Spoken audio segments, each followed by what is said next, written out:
What will be the final cost of the COVID-19 pandemic? Hello, and welcome to the Mark and Pete Show. Now, the popular trend of creating rainbows during the COVID-19 lockdown has become a global phenomenon. It is a symbol of hope because of the cost to human lives. It's not just, in fact, the cost from a social perspective. We also have to consider what will be the cost from an economic viewpoint and many other things. For example, the EU has already declared a 500 billion euro bailout to help countries in the EU. There is going to be more money pumped in by the UK government, and yet still there's a record fall in the UK economy. In fact, many people say that in the United States it's the worst economic crisis since the 1930s depression. When we think about the cost, and those symbols that we look to, what does it really all mean? Yes, at the end of the rainbow we seek treasure, a great legend that has long been told, and there we seek our pleasure to find a big pot of gold. As we reach the rainbow's end at our leisure, where there's many hopes in which to hold, to find the treasury is the measure, and all the gold has been sold.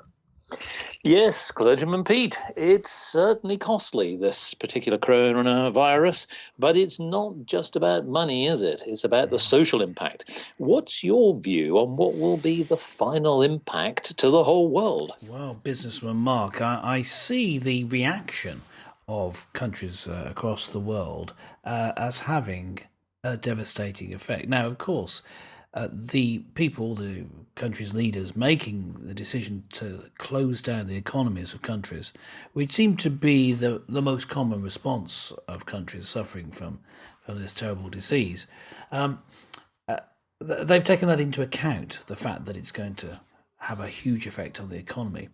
But the problem is we don't know, because this hasn't happened quite in this way before. The countries have closed down whole economies. We don't know what the total cost is going to be. But also the closing down of the economy has been as a result of wanting people to stay at home and people being locked away at home. That's sort of the opposite of what you encourage people to do if they have mental health issues. You want them to get out and to meet people, to talk with people, to do active things.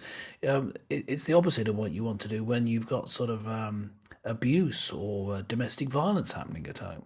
And now Yes. you're locking people up together. So what will be the cost? I just think it's incalculable. As soon as you change the whole culture so drastically, you don't really know what's going to happen, but we can see some worrying trends along the lines of what I've just been discussing.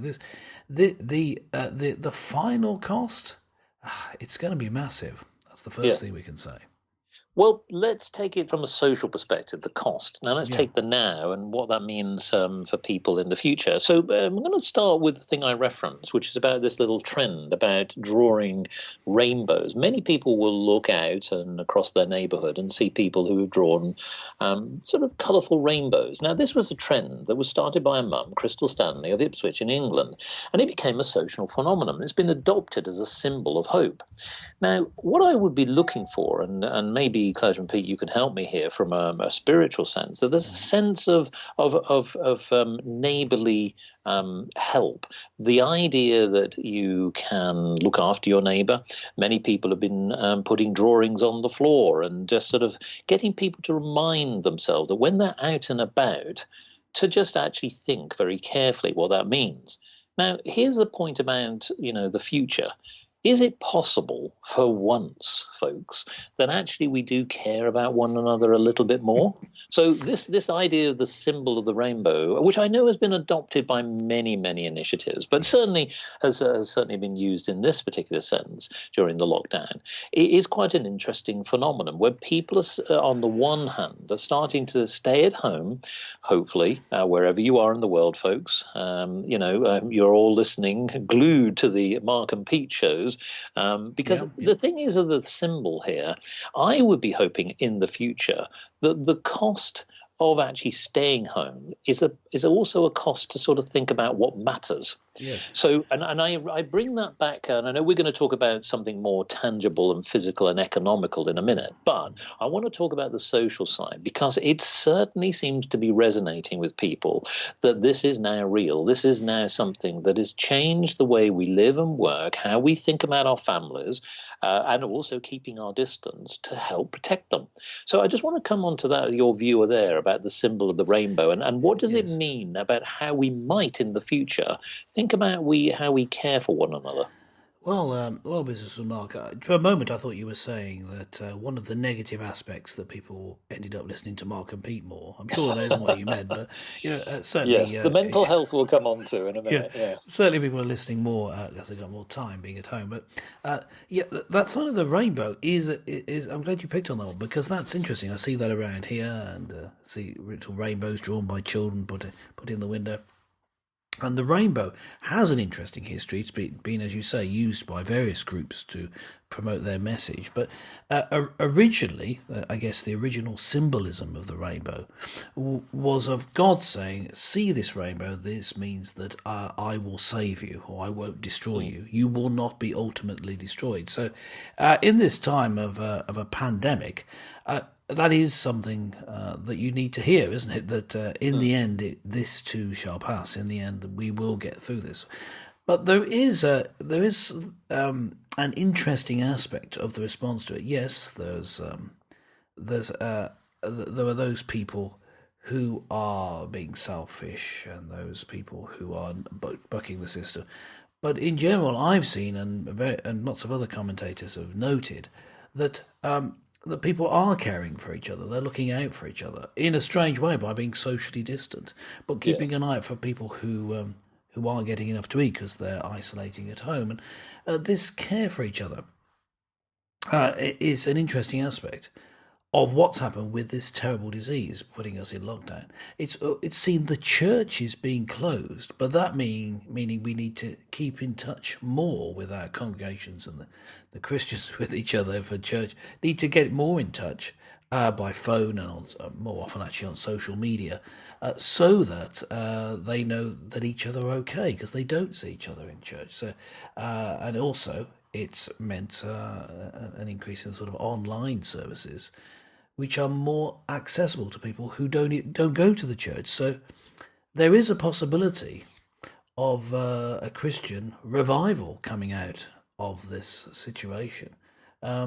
Partly because of what I've just said, but also because of the sudden realization that life and death is there. So we sort of sweep it out the way and try and pretend that death isn't stalking the streets, but actually it always is. Everyone's going to die, of course. 1 out of 1 people die in the end. But this can mean that this concentration on the mind, of the importance of trusting in God, of having a belief in the afterlife, could well mean a spiritual revival going forward. The churches may well be full after this.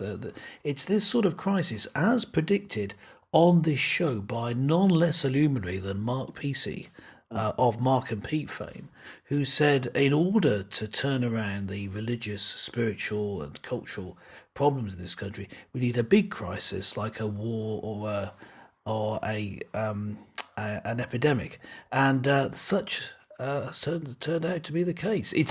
Such could turn out to be the case. It could be that leads to those differences. So yes, there are positive aspects to our response to it, including this growing realization of the importance of the family unit because of being thrown back into our homes. And I tell you what it's also mean. It's mean that we as a culture have had to let go of our fascinations, what you might call first world problems, whether you can turn teenage or prepubescent boys into girls, what name you and pronoun you want to be called by, all that seems to be swept away. The importance of being vegan seems to have been forgotten, swept away, because you just need to make sure you've got something to eat. So all this has swept away our little pet problems and pet peeves, because there's something bigger in place. So the terribleness, the horror of COVID-19 has made us see what's important. Yes. Well, I concur with that, Clergyman Pete, and of course, many more predictions from me Well, yes, later on in the year, I can tell assure us you. what's happening next, good Well, sage. indeed. Yes, yeah. But yeah, I mean, certainly my prophecy, sadly, has come true. Yeah, yeah. And what I would say is this: that there are always times and moments in any generation where things shape both the cultural and economic status of a country or the world. And when we think about what's happening now, we also have to think about the other side of things. So we talked about the cultural side. Let's look at the economic side, because this is a mechanism that does affect people's lives. And when we think about it from their jobs, we think about it also from the way business works. But what I'm going to say again here is, and this probably isn't going to be a major surprise to everybody, but from a business perspective, it is certainly something that will shake up what I'll call traditional and often inefficient ways of working, where, here's a for example, people who were often forced by somewhat narrow-minded owners of business to get their employees to trample backwards and forwards on public hours for 4 hours a day, sitting in traffic jams forever and a day, being highly inefficient, but thinking it was clever that they had to work from a fixed location when they could easily have worked from home. Yes, folks, I'm sure that many of our listeners have been subjected to that. But the bottom line is those things will change. Also, business models will change. People will reevaluate the way that they go to market. And I think that there are some positive signs here that in this aftermath of the COVID-19, we will see some positives, but we are also going to see a lot of negatives. And here's a few example. Unfortunately, but it's something that we can't avoid. The UN study recently said that 81% of the world's workforce of 3.3 billion people have had their place of work fully or partially closed because of this outbreak. Now, that is a staggering sum. Now, that's what is calculated at the moment. And so in terms of the economic impacts, we've already seen that somebody such as Donald Trump, a great hero of ours, definitely a hero of Clergyman Pete, we all say with tongue in cheek, folks, you can't see us, but that's the case. But he's already put down $2 trillion at this moment to try and basically build back in some boost to the economy to save livelihoods and to help both on a social and an economic basis. 2 trillion is probably nowhere near enough, I can say. And we know that the UK government has already put in billions. We've talked about the EU putting in billions, and many other countries are doing the same. And so I think that what will happen is this. If the coronavirus does not end in the next 2 to 3 months, it will basically mean all those stagnant businesses some are already going, more will go, and those that still survive will not be working and operating in the same way. Now, for those who certainly feel that that's going to impact their lives, yes, it will. That's the harsh side. But there's also a glimmer of hope, and that is I come back to drawing upon skills in ways in which perhaps they've not been exploited enough. The digital skills, the ability to think more efficiently and using those software skills, the advantage of working at home, the advantages of companies now not thinking just parochially. They could think globally about drawing upon skills which they could never have before. And that has certainly helped people in the past where they've actually thought about their business model in a different way. So to me, I think the next 2 or 3 months is going to be critical in terms of what that means from an economical standpoint. I want to come on to a few other things as well, because when we think about how people are currently living today, there's something that we've talked about, and we did touch upon it very slightly, which is the mental health. This was something that has been on the agenda for quite some time, and I'm glad that it's been raised to the surface. So the last 2 years, certainly in the United Kingdom and mainland Europe and in the United States, people have been talking about mental health in a much more positive way to be able to make it more transparent. And I think for those who are having to cope either on their own or if for some reason that they are living with somebody they'd rather not be living with, this is a challenging time. But this is where it comes back to the use of social media, the use of video collaboration, the idea of still being in contact with the world. Don't get isolated. And so here's a point here that I think that Clergyman Pete, I would like to sort of draw upon your expertise here, from a point of salvation and recommendation of what people do who are those who are struggling to adapt or are feeling that the world is almost coming to an end. Maybe there is a bit more of a glimmer of hope and a salvation they can turn to. You talked about religion, but there are other things that they can do. Yes, one of the key things to do when you're feeling like that, when you're feeling really alone, is actually to vocalize it. Now, it may be that there's someone with you you can talk to. Don't clam up. Don't think you're going to push through. I don't think you're going to be strong, particularly if you're feeling ill. Now, there's an interesting point made by a few of how determined he was, as though this was going to save him from the disease. Of course, it has no effect. So you can't push through in the same way you can't push through loneliness, despair. This is not something you can push through. What you need to do is put it out in the open, share it, and these two ways, with other people and with God himself, who is real and listens and responds. You are never actually alone. You can talk to God, and one of the problems that people have in doing that is of not saying it out loud. Look, if you're in the house alone, say it out loud, talk to God, but don't rush it. If you're in a relationship with anyone else, with a human being, you wouldn't say, right, oh yeah, please help me with this, blah, blah, blah, and then go and have another whiskey or whatever it is, or a cup of tea. Maybe you would do. No, you would spend your time, and so spend your time. Read some sections of the Bible. Read through. I always recommend reading straight through Mark's Gospel. You can read through it in a couple of hours, and just take your time responding and praying to God. And that slowing down is important.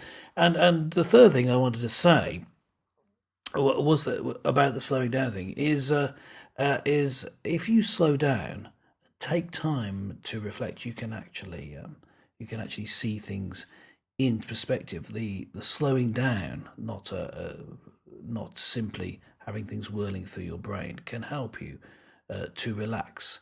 And then just so that's the third main thing, the three main things. But just finally, over all this is the importance of getting good rest and drinking plenty of water. It may seem strange seeing two practical things, but going to sleep without your phone next to you or with it turned off, and drinking sips of water throughout the day, surprisingly, in my experience in pastoral work, solves as many problems as any other, including prayer, although, people pray all the time, you can't really measure that.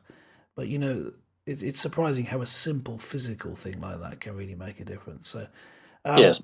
But just don't clam up. Don't keep it to yourself. Talk to people. Be honest about the issue that you're in. But make sure that you do talk to God. Slow down, and reflect on how He does care for you and love you. And when you read through Mark's Gospel, just remember, think of the terrible time at the end.